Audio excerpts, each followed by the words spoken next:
Today in this video, we'll discuss the life cycle of mosses because in the earlier videos, we have discussed the liverworts and the general characters of bryophytes. So here we'll discuss the mosses. The mosses are coming under the class BRYOPHYTA, and this is the most advanced group. Now usually the mosses, they grow in moist, shady, damp, old walls of buildings, as well as wells.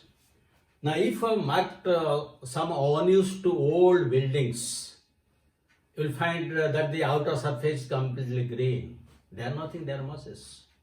Similarly, if you show the floor around to the wells, that is completely greenish, and sometimes it may be very slippery. That is nothing, that is the moss. You have seen. So, what is their height? It is hardly 1 or 2 centimeters. That's only. So, usually these mosses, they are small in height, having only 1 to 2 centimeters.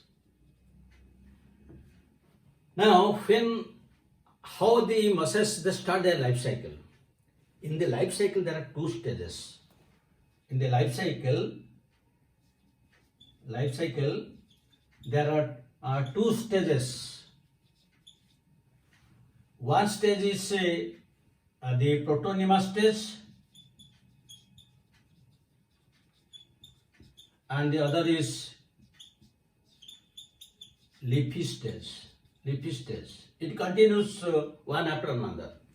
The gametophyte stage. The life cycle of gametophyte. After that, this sporophyte stage will come. So you see, the starting point of the gametophyte is a haploid spore. So this is one spore. This spore is haploid. It is haploid and it is green in color. Haploid and green in color because chloroplasts are present. Now when the spore will germinate, it gives rise to one green, because already green, it is green, filamentous, branched prostate structure. It gives rise to a green, branched, filamentous structure like this.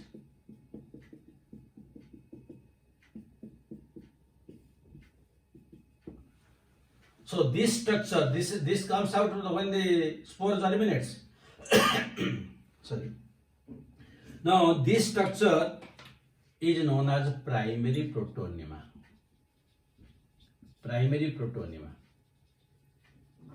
That means when the spore germinates, it doesn't give directly to the main gametophyte plant body. It gives rise to the primary protonema. And what is structure of primary protonema?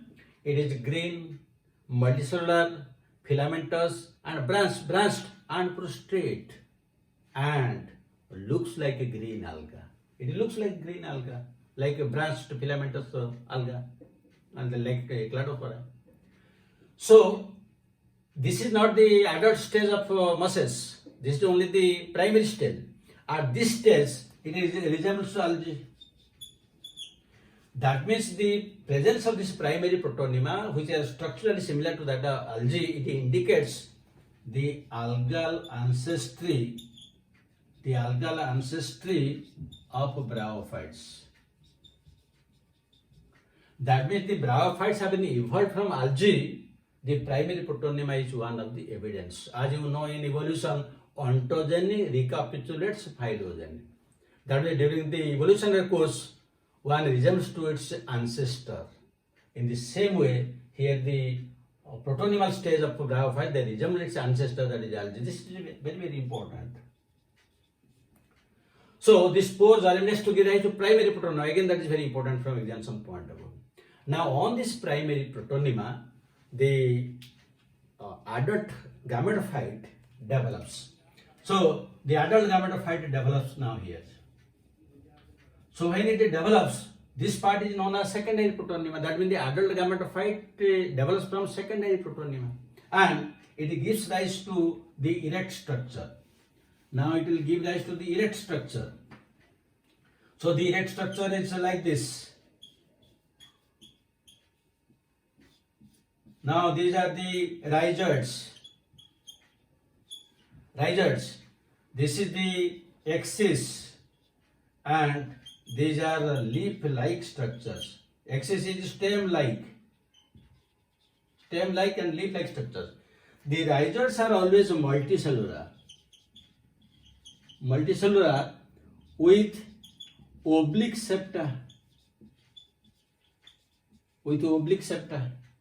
That means this is the rhizoid. You see it is multicellular and the septa are oblique. Whereas in case of liver roots, it is only unicellular. And it is the liver roots are prostrate but it is erect. And here also you find one axis which is stem-like structure, and the leaf-like structures are present. So this is the structure of the main plant body. This is the adult. This is the primary protonema. Well, this is the adult plant body. Now in this adult plant body, it can reproduce either vegetatively, asexually or sexually. So when it develops by means of vegetatory method, the vegetatory method is commonly fragmentation. Vegetatory method is commonly by fragmentation. If the main plant body is divided, then each part will give rise to a new plant body. Now there is then it can also give rise by means of asexual reproduction, and the common asexual reproduction in case of the mosses is apospory. And what is apospory? Already you know in case of the reproduction chapter. Apospory, that means when the gametophyte directly develops from the sporophyte, directly, without meiosis, without fertilization. Now you see this sporophyte is diploid. Now from this diploid sporophyte, meiosis takes place and it gives rise to haploid gametophyte. But without meiosis, without fertilization, if directly it will give rise to gametophyte. That means in this case, the gametophyte is also diploid. That is, apospory means the development of a diploid gametophyte from the sporophyte directly. This is common in case of the bryophytes as well as also in pteridophytes. Apospory. So this is again important. Now next you come to the sexual reproduction. The sexual reproduction, the male and female sex organs are antheridia and archegonia, like all other bryophytes. But here the antheridia, they arise from antheridial heads. The archegonia, they come out from archegonial heads. So where these antheridia and archegonial heads are present? Now you see, the mosses are usually monoecious and aotoicous. Important. Monoecious means both male and female or antheridia archegonia are present in the same plant. Aotoicous means different branches. That is, both antheridia archegonia are present in same plant but in different branches, not in the same branch. That means the mosses are monoecious and aotoicous. Same plant but different branches. So in the different branches they are present. In one branch there may be antheridial heads, the other branch may have archegonial heads. Now suppose this is one plant body. This is one branch. This is another branch. These are the rhizoids. Now suppose here one antheridial hair will come out. So when the antheridial hair will come out, suppose here one antheridial head will come out. Antheridial head. Now how it will look like? I am drawing it separately. So it will, the antheridial head will look like then you'll find the clove-shaped antheridia are present, and they are separated by some sterile hair-like structures.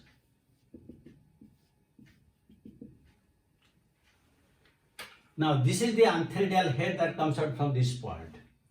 This is the clove-shaped antheridium. These green multicellular structures are known as paraphysis, and this the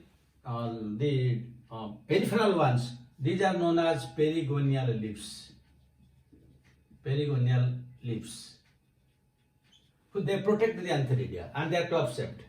Now within each antheridium, the cells will divide. So the whole gametophyte is haploid, and each cell will be metamorphosed to give rise to a short biflagellate antherozoid. This is the antheridial head. Now we will come to the archegonial head. The archegonial head, suppose here the archegonial head will come out. Archegonial head, because the same plant. So the archegonial head, it will also be like this. But here the archegonia, they are flash-shaped structures. Like this, they are flash-shaped structures, and now they are also intermingled by paraphysis. So this is archegonium, this is paraphysis, and these leaves, here they are known as perigonial, here they are known as pericatial. Pericatial leaves. So this is antheridial, this is archegonial head. Now each archegonium is flash-shaped structure, and the archegonium is flash-shaped structure. The archegonium of mosses is the largest in plant kingdom, and it has nearly 6 to 10 neck canal cells, NCC. The outer ones are known as neck cells, and here you will find the cover cells. Here there is an egg or oosphere, and this part is known as venter. Here if cell is there, then this is known as venter canal cell, and this is venter, where the egg or oosphere lies. Now both are present in the same plant. In one branch antheridial head, the other branch archegonial head, and water is required for fertilization. So under a moist condition, when water is available, the antherozoids will swim in a thin film water to reach to the archegonium, because it is zoodoigamy. Already I have told you it is zoodoigamy, and water is required for transfer. Now once it reaches here, then it will move inside only chemotactically due to presence of sugars.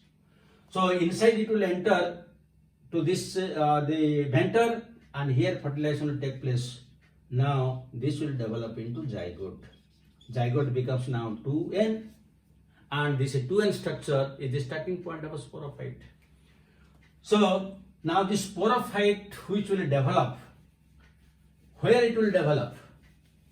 Because this sporophyte is not free living, it is not independent. Already I have told you in the general characters. This sporophyte is not free living, not independent. It is parasitic. It is parasitic on gametophyte plant body, on gametophyte. Very, very important, these things. Now here the archegonial head was there. Now here fertilization will take place, and the zygote will not undergo meiosis, it will divide mitotically to give rise to sporophyte. So here this sporophyte will develop.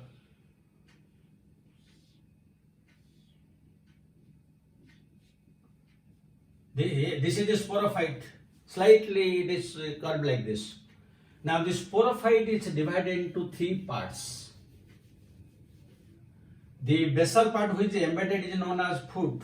It helps in attachment and nourishment, derives nourishment from the gametophyte. This is the seta, which elevates the capsule, because capsule is a spore producing part. It elevates the capsule to the tuft so that spores can be easily dispersed. And this is the capsule. The capsule of a monoecious is usually complicated, and in the basal part of this capsule is known as apophysis, where you will find the green cells having stomata. That means it is synthesized, the basal part synthesizes some of the food material itself. Complete doesn't depend upon gametophyte, but still it is parasitic in nature. Basal part, stomata are present and some green cells are present. Now the middle part, if I will draw one diagram for you, for your better understanding.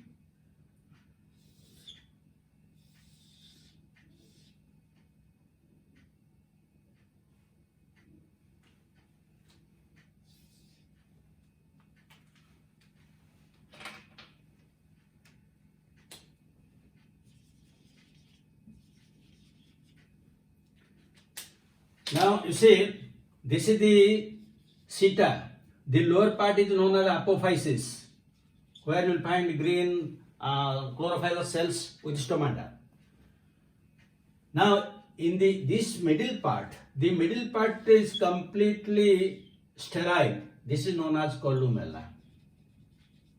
It is known as columella. It is completely sterile, because in future means in pterophytes, that columella will give rise to development of vascular tissue, xylem and phloem, because they are present centrally. So that is why it has become sterile.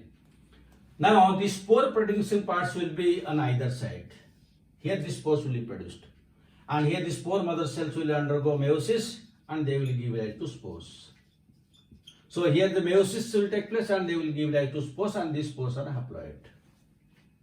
Here sometimes some sterile tissues are present, but not like that of the Mercansia. Some cells may be present here and there. They are known as pseudoelaters. Known as pseudo. Pseudo means false.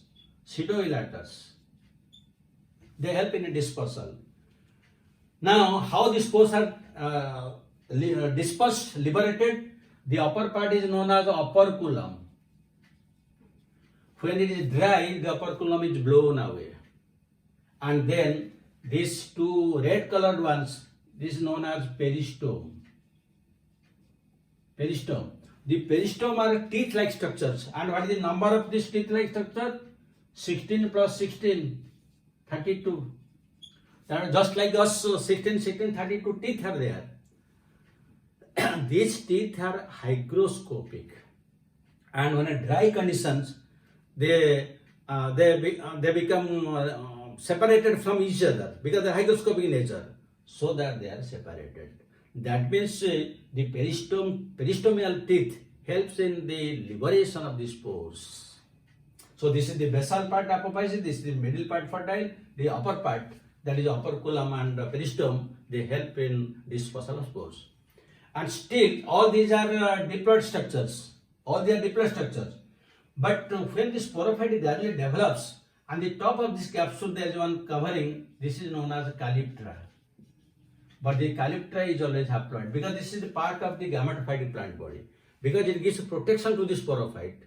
So this is very important from extension point of view. All these are sporophyte, but calyptra is gametophytic because it's a part of this gametophytic plant body.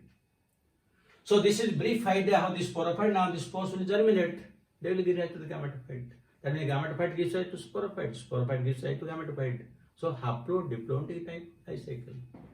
So this is how the life cycle is completed. Now let us discuss questions.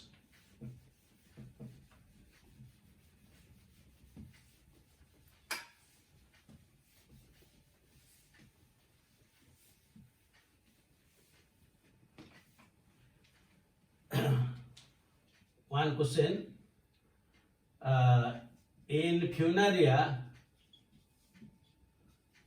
the spore germinates.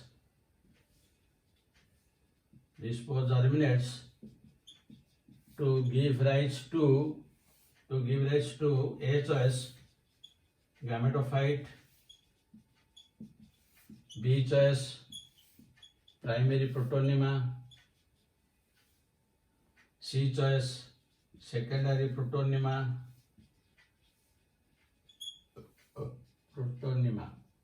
and D choice none. Then second question you can write. Peristome teeth found in A choice Riccia, B choice Markansia, C choice Funaria, D choice all of the above. So this is all about the life cycle of the mosses. So we have discussed the general characters of bryophytes, the liverworts and mosses. With this the bryophytes complete. In the next video we switch over to pteridophytes. Thank you very much. God bless you. Have a